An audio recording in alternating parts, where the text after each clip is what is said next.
અને બનાસકાંઠામાં કદાચ મને જાણતા હોય ના તો ખબર નથી, પણ ઉત્સાહ, ઉમંગ, ભક્તિ અને શક્તિનો સમન્વય એટલે કે નવરાત્રી મહોત્સવ, નવદેવીઓની પૂજા કરવામાં આવે છે.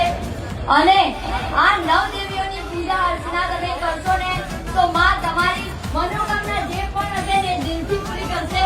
પણ એટલું કહે કે ગરબાના સાથે સાથે માં અંબાનું નામ પણ તમે લેતા રહેજો, કારણ કે ગરબા તો કરવાના જ છે, પણ માતાનું નામ પહેલું, કારણ કે હું તો માતાની મોટી સેવા કે છું. મારું કામ જ એ છે કે માતાના મંદિરે જઈને માતાના દર્શન હું કરું અને તમને કરાવું છું. બસ એટલું જ કહી છે.